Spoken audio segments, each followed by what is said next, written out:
حضرت یوسف علیہ السلام کنعان کے ایک علاقے میں رہتے تھے۔ حضرت یوسف علیہ السلام کو تمام نبیوں میں یہ امتیاز حاصل تھا کہ ان کے والد حضرت یعقوب علیہ السلام، ان کے دادا حضرت اسحاق علیہ السلام، ان کے دادا کے بھائی حضرت اسماعیل علیہ السلام، ان کے پردادا حضرت ابراہیم علیہ السلام سب کے سب نبی تھے۔ حضرت یعقوب علیہ السلام 12 فرزندوں میں سے حضرت یوسف علیہ السلام کو بہت عزیز رکھتے تھے، وہ ان کے دل کے بہت قریب تھے، اور اسی سبب جو دوسرے بھائی تھے وہ ان سے حسد کرتے تھے۔ ایک دن حضرت یوسف علیہ السلام نے حضرت یعقوب علیہ السلام کی خدمت میں عرض کیا، بابا جان میں نے خواب دیکھا ہے۔ حضرت یعقوب علیہ السلام نے پوچھا، کیا خواب دیکھا؟ میں نے خواب دیکھا کہ 11 ستارے ہیں، سورج ہے اور چاند ہے، اور وہ مجھے سجدہ کر رہے ہیں۔ حضرت یعقوب علیہ السلام نے فرمایا، اے میرے فرزند، ابھی اس خواب کو اپنے بھائیوں کے سامنے بیان نہ کرنا، اگر انہوں نے سن لیا تو وہ تمہارے قتل کے در پہ ہو جائیں گے۔ جب یہ گفتگو ہو ہی رہی تھی تب یہ بات حضرت یوسف علیہ السلام کی بھابھی ایک بھائی کی زوجہ بھی سن رہی تھی، جنہوں نے جا کر اس خواب کا تذکرہ اپنے شوہر کے سامنے کر دیا۔ وہ جو بات چھپانی تھی بھائیوں سے نہ چھپ سکی، بھائیوں کو یہ بات پتہ چل گئی۔ اب بھائیوں کے دل میں اور حسد پیدا ہو گئی، یہاں تک کہ انہوں نے اپنے بھائی حضرت یوسف علیہ السلام کو ختم کرنے کی تدبیریں کرنے لگے۔ ایک دن برادران یوسف مشورہ کر کے، آپس میں بات چیت کر کے اپنے والد محترم جناب یعقوب علیہ السلام کی خدمت میں حاضر ہوئے اور کہنے لگے، بابا جان ہم سب لوگ جنگل کی سیر کرنے کو جا رہے ہیں، تو ہم یوسف کو بھی اپنے ساتھ لے جاتے ہیں۔ حضرت یعقوب علیہ السلام نے کہا، مجھے یوسف کے بغیر چین نہیں ملے گا، یوسف کو نہ لے جاؤ، تم جاؤ۔ بھائیوں نے عرض کی، بابا جان اس قدر پریشان نہ ہو، ہم لوگ نہایت حفاظت سے انہیں اپنے ساتھ لے کر جائیں گے اور بہت جلد سیر کر کے واپس آ جائیں گے۔ بہت اصرار کرنے کے بعد حضرت یعقوب علیہ السلام رضا مند ہو گئے۔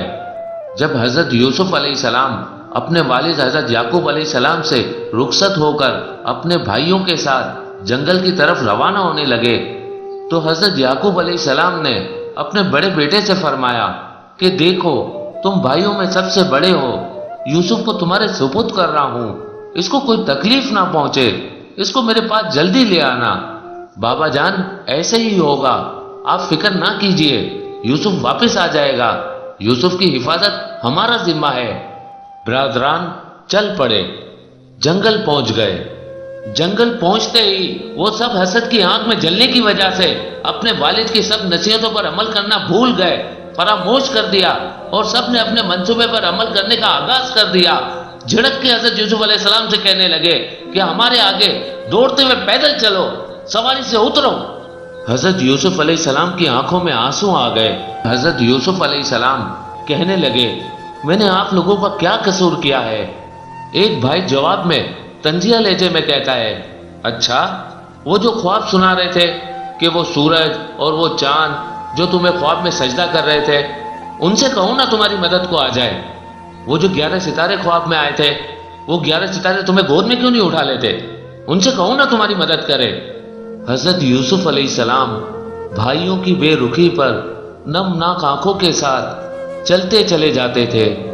موسم نہایت گرم، گرمی کی شدت سے جب پیاس کا غلبہ ہوا، یوسف علیہ السلام اپنے بھائی کے پاس گئے اور پانی مانگا۔ اس ظالم نے پانی دینے سے انکار کر دیا، دھتکار دیا۔ جب یوسف علیہ السلام نے دیکھا کہ یہاں تو میری فریاد سننے والا کوئی نہیں ہے، یہ وہ وقت تھا کہ وہ قاضی الحاجات کی بارگاہ میں مناجات کرنے لگے۔ یوسف علیہ السلام کی آنکھوں سے آنسو رواں ہے۔ آپ نے فرمایا، خداوندہ تو نے میرے جد ابراہیم کو آنکھ سے بچایا تھا، میرے ضعیف باپ پر رحم فرما، مجھے ہلاکت سے نجات دلا۔ یوسف علیہ السلام دعا کر رہے ہیں، برادران یوسف منصوبہ بندی کر رہے ہیں کہ چھٹکارا کیسے پائے۔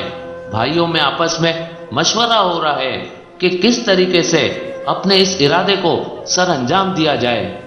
ان میں سے ایک بھائی اس بات پر راضی تھا کہ بس معاملہ ختم کرو، قتل کر دو یوسف کو۔ لیکن جو سب سے بڑا بیٹا تھا، جس نے حضرت یعقوب علیہ السلام سے وعدہ کیا تھا کہ یہ میری ذمہ داری ہے، اس نے کہا قتل مت کرو، لیکن ایک کام کرو، مسئلہ ہمارا اس سے بھی حل ہو جائے گا۔ اس علاقے میں ایک اندھا کنواں ہے، اس کو اس میں پھینک دو، اگر اس دنیا سے چلے گئے تو بھی ٹھیک ہے، مسئلہ حل ہو جائے گا۔ اگر نہیں گئے، کوئی قافلہ یہاں سے گزرا، اس قافلے نے پانی کی غرض سے اس میں ڈول ڈالا، اور اگر ان کو نکال لیا تو ظاہر ہے وہ غلام بنا کے ساتھ لے جائے گا، ہمارا مسئلہ تو پھر بھی حل ہو جائے گا۔ یہ بات سارے بھائیوں کو ٹھیک لگی، قتل بھی نہیں کرنا پڑے گا، مسئلہ بھی حل۔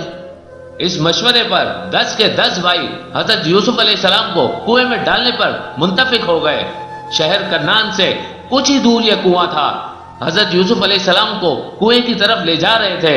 جب سارے بھائی مل کر ایک بھائی کو کنویں کی طرف لے جا رہے تھے، یوسف علیہ السلام ایک ایک بھائی کا دامن پکڑ لیتے، فریادیں کرتے رہے، کسی کو رحم نہ آیا۔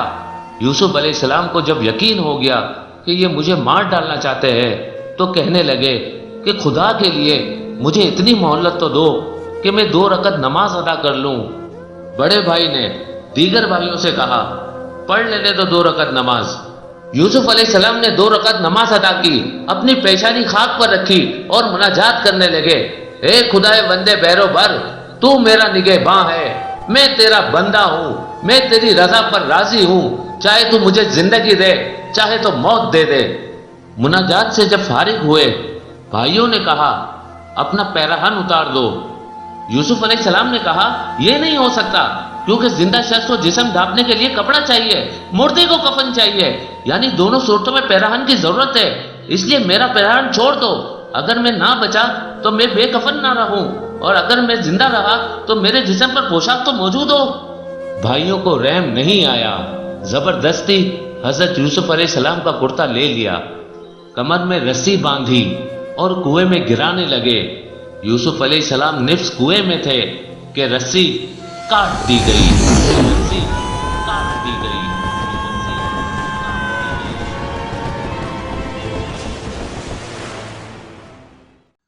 حسد سے بچنے کا ایک اہم اصول، اللہ کے رسول نے فرمایا اپنے کاموں اور ضروریات کے پورا ہونے کے لیے انہیں پوشیدہ رکھ کر مدد حاصل کرو، کیونکہ جس کسی کے پاس بھی کوئی نعمت ہے اس پر حسد کیا جاتا ہے۔